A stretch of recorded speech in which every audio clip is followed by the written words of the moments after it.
अस्सलाम वालेकुम। खालिद सैफुद्दीन आपके साथ 16 दिसंबर की कॉल लेकर। 16 दिसंबर मेरे लिए बहुत तकलीफ़ दह दिन होता है। वैसे तो ये पूरा महीना ही बड़ा तकलीफ़ दह है, क्योंकि 16 दिसंबर को हमारे उन मासूम बच्चों को की जान ली गई जो बिल्कुल इन तमाम चीज़ों से नावाकिफ़ थे। क्या हो रहा है, वो तो पढ़ने गए थे और अपनी जान से हाथ धो बैठे। बेशक वो शहीद हैं। ये जो दाग हमारे सीने पर है ये कभी नहीं मिट सकता। हमें 16 दिसंबर के दिन को कभी भी नहीं भूलना चाहिए। मेरी तमाम व्यूवर्स और मेरे मेम्बरान से रिक्वेस्ट है कि एटलीस्ट एक दफ़ा उन तमाम बच्चों के लिए सूरह फातिहा पढ़ें।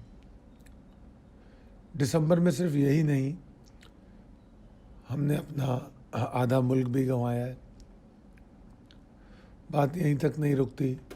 14 दिसंबर को 200 आदमियों का कत्लेआम कराची में हुआ। तो दिसंबर का महीना मुझे बहुत डिप्रेस करता है। अल्लाह ताला आने वाले दिनों में पाकिस्तान को ऐसी कोई मुसीबत देखने को न मिले। हमारे बच्चे, हमारे शहरी, हमारे अवाम सब महफूज रहें। आमीन। न्यू ईयर ऑफ़र के बारे में बता चुका हूँ मैं आपको, इसको देख लीजिए, शोएब अहमद से रब्ता कीजिए। कराची से मीनार के लिए अहमद से रब्ता कर सकते हैं आप, नंबर दिए हुए हैं स्लाइडों पर। अब बात करते हैं आज के सेशन के हवाले से। आज के सेशन में पूरा दिन व्हाट्सएप ग्रुप पे काफ़ी हमारी अच्छी डिबेट हुई है। मुख्तलिफ आरा थी, मुख्तलिफ डिस्कशंस थी, मगर आपको तो पता ही है कि मैं ज़्यादा फोकस अपने लेवल्स पे होता हूँ। इसमें कोई शक नहीं है कि आज की मार्केट जो थी वो बहुत ही पावरफुल बुल्स को रिफ्लेक्ट कर रही है।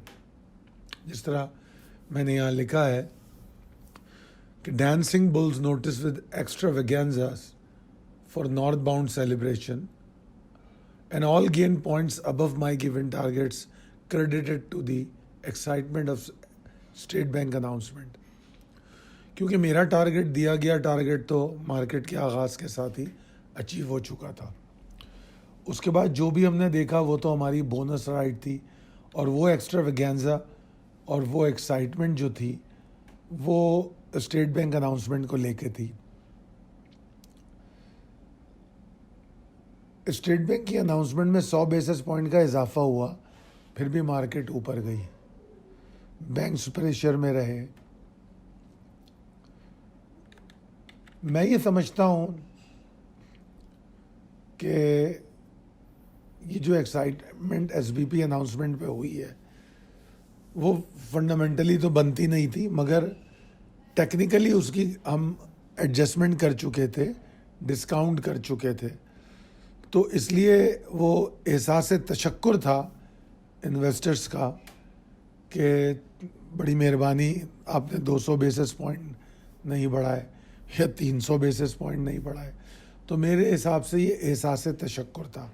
बहरहाल अबव द टारगेट मैं एक्साइटमेंट सारी क्रेडिट करूँगा उनको, स्टेट बैंक अनाउंसमेंट को। और टेक्निकली तो आप वीकेंड से ही हमारा मौक़िफ़ देख रहे हैं बाउंसी मूव का, और हमने बाउंसी मूव देखी है जो मार्केट में हमें नज़र आई। सिर्फ आज ही की नहीं, कल भी एफर्ट थी। 1120 पॉइंट के इजाफे के साथ मार्केट बंद हुई। 92% वॉल्यूम कल के मुकाबले में ज़्यादा रहे। इंडेक्स का लो जो है वो तो कमोबेश स्टार्टिंग पॉइंट है, और मार्केट का आगाज़ जो हुआ वो 43,633 के पास हुआ। ये वो लेवल था जो हमारा इमीडिएट टारगेट था। तो जिन्होंने काफ़ी लोगों ने तो प्रॉफिट टेकिंग आज की है, थोड़ी बहुत बाय बैक भी हुई है, मगर जिस तरह मार्केट क्लोज हुई है हम ये ज़रूर उम्मीद कर सकते हैं कि हम इसको मज़ीद ऊपर प्रॉफिट टेकिंग कर सकेंगे। आपके सामने एक ग्रे कलर का चार्ट है। इस चार्ट में मैंने आपको दिखाने की कोशिश सिर्फ यही की है कि एक बार फिर बाउंसी मूव ने आपको दोबारा उस स्क्वायर के अंदर लाके खड़ा कर दिया है। ये जो रेंज आपको मुस्तकिल बताई जाती रही है पिछले दिनों में, गो के मार्केट की क्लोजिंग इसके नीचे हुई थी पहली दफ़ा। इससे पहले ये होता था कि क्लोज ज़रूर होता था, नीचे ज़रूर जाता था, मगर फिर क्लोजिंग हमें ऊपर मिल जाती थी। इस दफ़ा मार्केट की क्लोजिंग नीचे हुई थी, फिर भी हमने रिकवर किया। तो यहाँ पर एक चीज़ सीखने की है, वो ये कि मार्केट में एक अकेला सेशन इनफ नहीं होता कोई भी पॉइंट बनाने के लिए। बावजूद इसके कि कल मार्केट 300-350 पॉइंट के इजाफे के साथ बंद हुई, मैंने बाउंसी मूव को अटेस्ट नहीं किया। अब वो अटेस्ट हो रही है, किसी हद तक मैंने अटेस्ट किया, बल्कि मैं कहूँगा, क्योंकि कल की क्लोजिंग मैं भूल गया, 43,121 के ऊपर आ गई थी। तो प्रिसाइसली वो अटेस्ट तो हो गई थी जब उसके ऊपर क्लोज हो गई थी। मगर जो आज की जो मूव थी वो इंतहाई अमेजिंग थी, क्योंकि एक ही सेशन ने मार्केट को उस जगह पहुंचा दिया जो आपके सामने ये जो KC 100 पे मैंने एक तस्वीर शेयर की है, जिसमें आपको मैंने दिखाया है कि किस तरह रेस्क्यू करने की कोशिश की जा रही है। उसमें मैंने वो जगह बताई है कि जहां इस वक्त आप खड़े हैं वो 44,440 का एरिया है। अब इसके ऊपर कदम जमाए रखना आपका बहुत ज़रूरी है। अगर ये कदम जमाए रखते हैं अब आने वाले सेशंस में, तो फिर बात होगी अगले हदफ की। उससे पहले अगले हदफ की बात करना बेसुध है। ज़रूरी नहीं है कि जिस मोमेंटम के साथ आज मार्केट ऊपर गई है इसी मोमेंटम को लेके हम ऊपर जाएं। हम अगर 44,440 के ऊपर भी सरवाइव करके रेंज बाउंड और साइडवेज मूव बनाए तो भी हमारे हक में बेहतर साबित हो सकता है। तो जनाब, लेवल्स भी अपडेटेड हो गए हैं। अब चलते हैं पॉसिबिलिटीज़ एंड स्ट्रेटजीज एज पर टेक्निकल चार्ट। शुरू में यही बात कही है मैंने कि 44,440 605 का एक एरिया बताया था कि इंडेक्स को पहली एफर्ट में यहाँ पहुँचना होगा। That was the first rest area upon securing 43,045।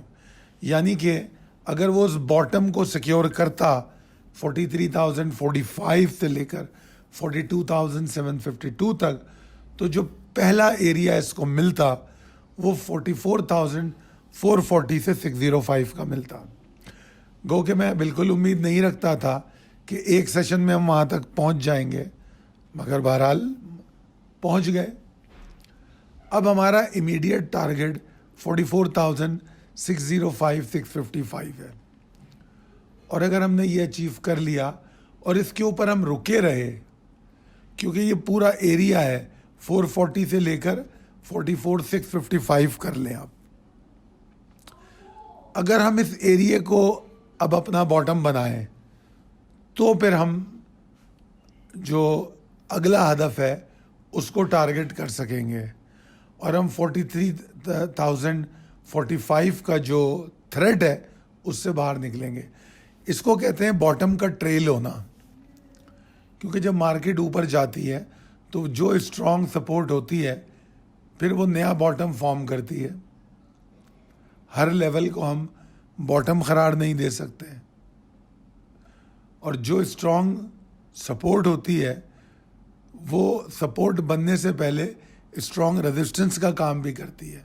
तो लिहाजा हमारे लिए बहुत ज़रूरी है कि हम कल 44,440 के ऊपर ट्रेड करें। अगर हम ऐसा करते हैं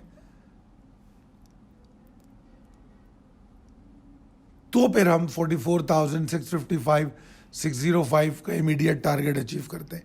वैसे जिस तरीके से मार्केट बंद हुई है, मैं तो समझता हूं कि कल भी मार्केट शायद अपने इमीडिएट टारगेट पर ही खुले।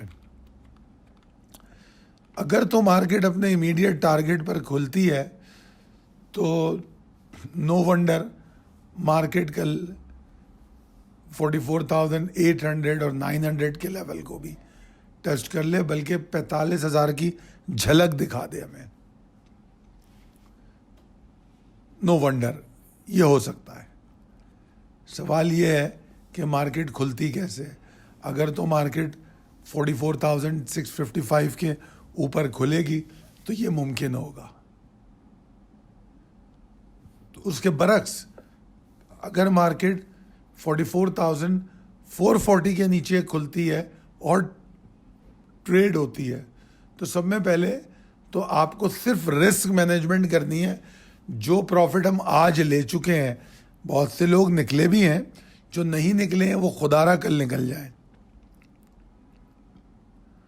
अगर निकल जाएंगे तो मजीद सिलेक्टिव होके आप नीचे अपनी बाय भी प्लेस कर सकते हैं।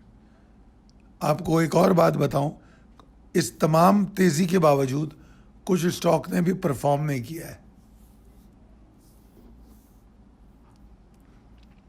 वो करेंगे परफॉर्म।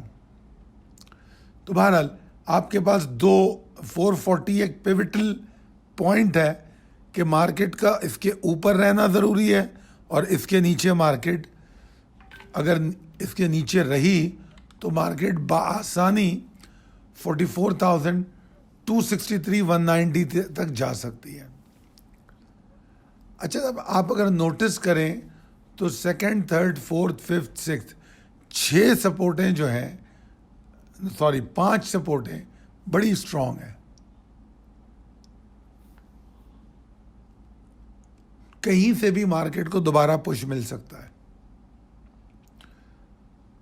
तो अब हमारे पास 2-3 चीज़ें हैं जो समझने की।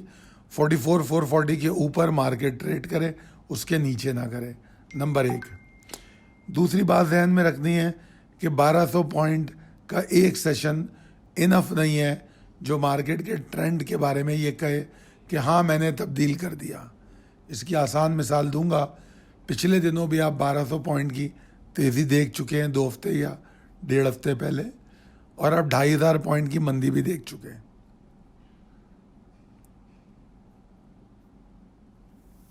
बारह पॉइंट की तेज़ी के बाद आपने 2,200 या 2,500 पॉइंट की मंदी देखी, और 2,200-2,500 पॉइंट की मंदी के बाद आप आज 1,200 पॉइंट की तेज़ी देख रहे हैं।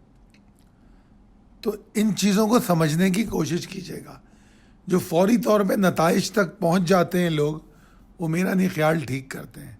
हाँ, स्ट्रेटजी को तब्दील करें मगर नताइज अखज़ ना कर लें फ्यूचर ऑफ द मार्केट के हवाले से।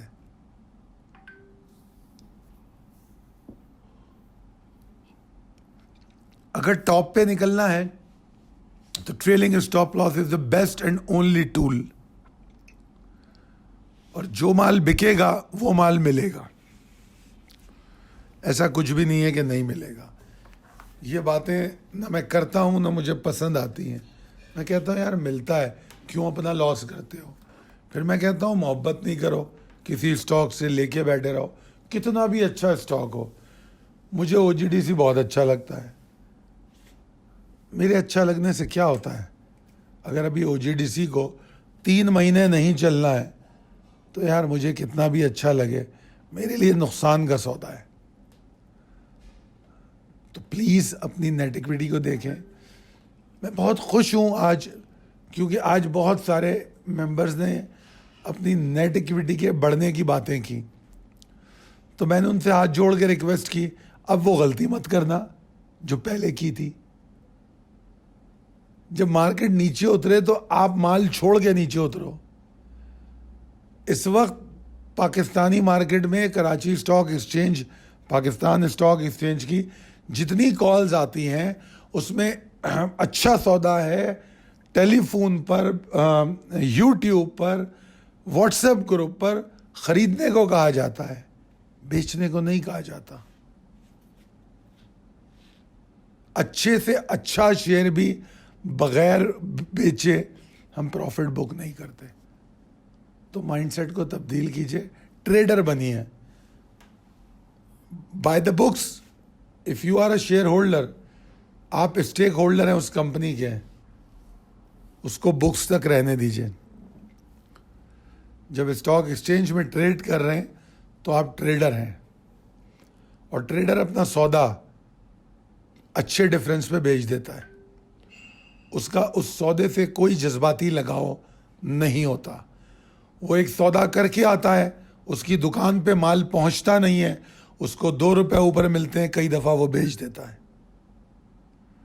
अगर आप लॉन्ग टर्म इन्वेस्टर हैं फिर अच्छी बात है, रखिए माल, मगर फिर खरीदिए लॉन्ग टर्म इन्वेस्टर की तरह। वो ऐसी तेजियों में माल नहीं खरीदता कि 1200 पॉइंट जा रही है माल पूरा उठा लूँ लॉन्ग टर्म के लिए। वो ऐसी तेजी में नहीं खरीदता, वो शदीद मंदियों में माल ढूंढ रहा होता है। तो ये डिफरेंस को समझिए। मुझे अख्तलाफ थोड़ी है लॉन्ग टर्म इन्वेस्टमेंट से, खुदा न ख्वास्ता। पाकिस्तान के लिए इंतहाई ज़रूरी चीज़ है इंफ्रास्ट्रक्चर डेवलपमेंट का होना, और वो होगी तो लॉन्ग टर्म इन्वेस्टमेंट का आना। ये दोनों एक दूसरे के साथ कनेक्टेड है, तो उसके ख़िलाफ़ बिल्कुल नहीं हूँ मैं। मगर मेरा पॉइंट ये है कि उन दोनों को अलग अलग कीजिए ना। अगर आप लॉन्ग टर्म इन्वेस्टर हैं तो फिर मुझे 600 और 500 पॉइंट की गिरावट पे रोते हुए नजर ना आए। उस वक्त ये पूछते हुए नजर आए, हाँ भाई क्या टारगेट करना है। मैं अपने कुछ मेंबर्स को जानता हूँ, मेरे क्लाइंट हैं, उनके अकाउंट मेरे पास है और काफ़ी अरसे से हैं, 10-12 साल तो कम से कम होंगे। तो उनमें से कुछ लोग तो ऐसे हैं जो सिर्फ बुरे टाइम में उनकी कॉल आती है कि हाँ भाई खालिद क्या लेना है। कितने शांत होते हैं वो लोग उस वक्त। तो अगर आप लॉन्ग टर्म इन्वेस्टर हैं तो ख़रीदारी उस तरह कीजिए, ट्रेडिंग प्लान बनाइए, फंडामेंटल्स को देखिए, उसकी ग्रोथ रेट देखिए, तमाम चीज़ें देखिए। उसके बाद फिर उसकी बाइंग प्लान कीजिए, कितनी क्वांटिटी प्लान होगी। फिर उसके टेक्निकल देखिए कि कहाँ कहाँ किस तरह मैं स्प्लिट करके बाय करूँगा। खैर बहरहाल ये इजाफी बात हो गई। Coming back to the point मेरे ख्याल में दे चुका हूँ मैं। तो अपना ख्याल रखिए और बहुत एहतियात से ट्रेड कीजिए। चाहे एक्यूमुलेटेड स्टॉक हो, हाथ में स्टॉक हो, शॉर्ट टर्म हो, मीडियम टर्म हो, profit taking trailing stop loss पे होनी चाहिए। That's all. That is my risk management. Thank you. अल्लाह हाफिज़।